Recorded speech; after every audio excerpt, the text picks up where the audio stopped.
guys.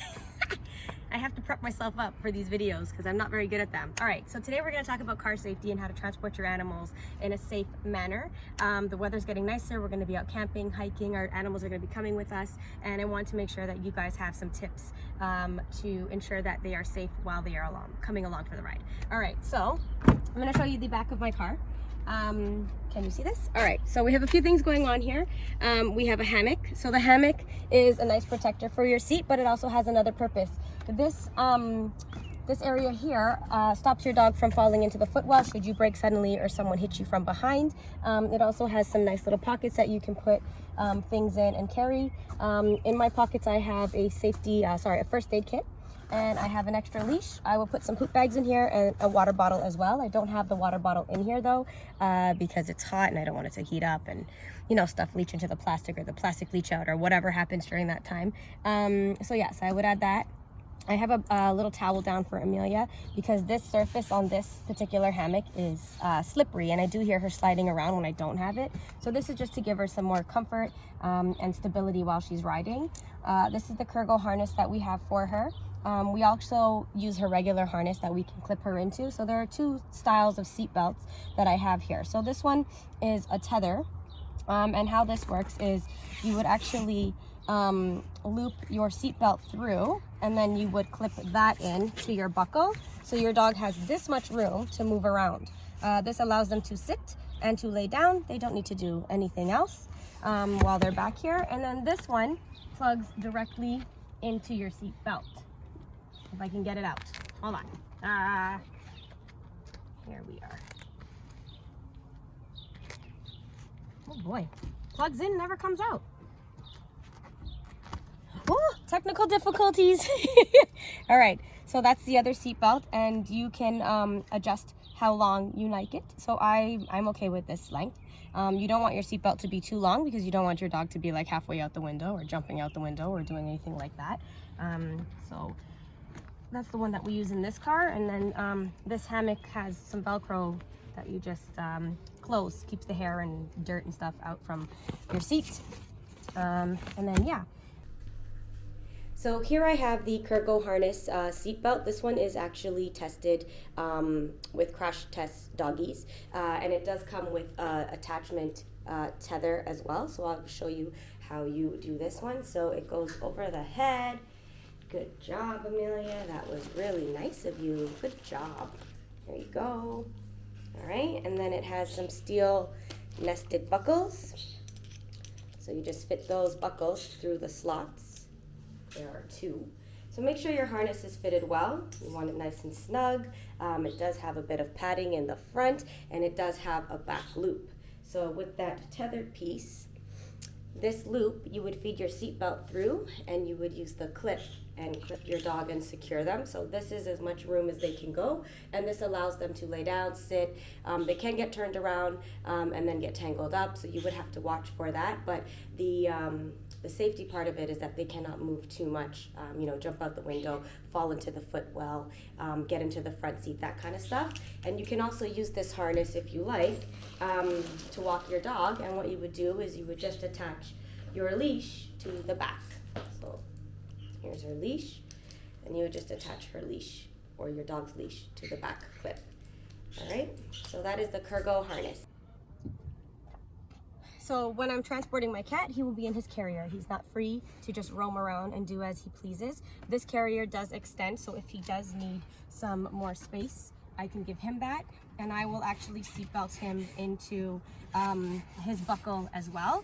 I do want you to look at this though, because when you do buckle him, this seat is actually on a slope, so it slopes down.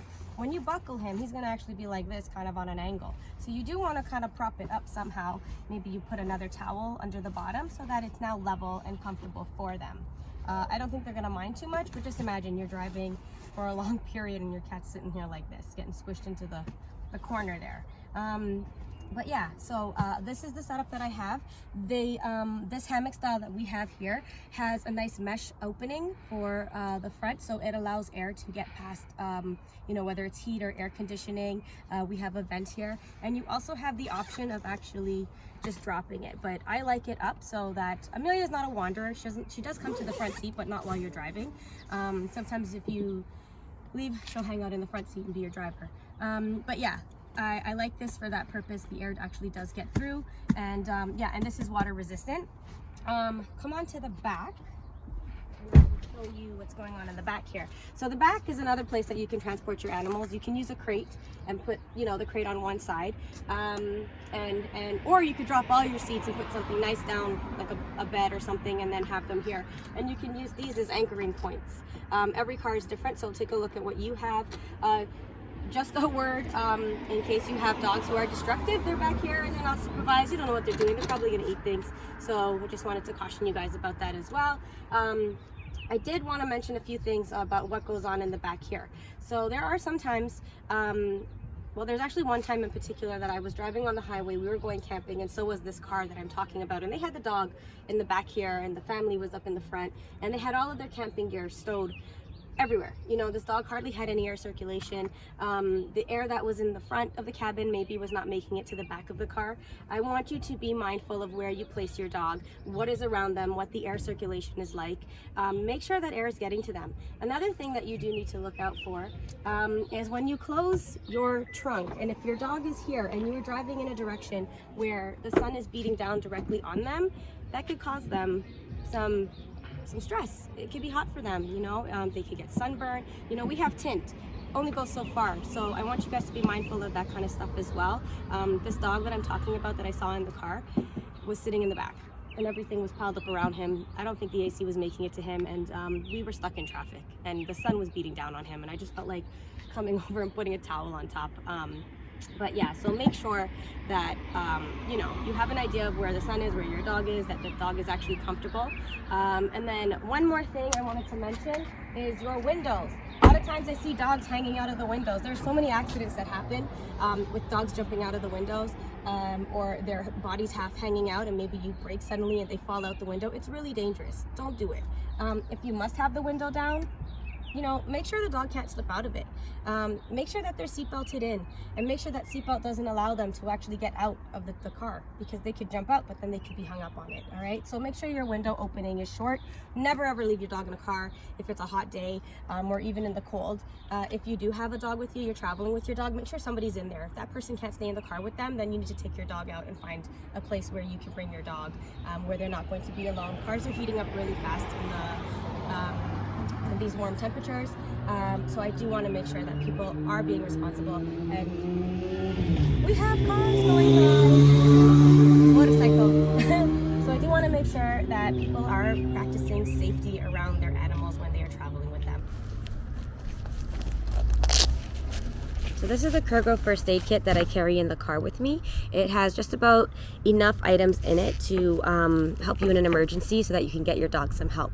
In the first pouch here we have various, you know, gauze pads and wraps. We have some scissors if we need to cut, some extra gauze pads, tongue depressors. We have some alcohol swabs, some nylon rope if you need to make a muzzle, Q-tips, and some hand wash cleaning wipes.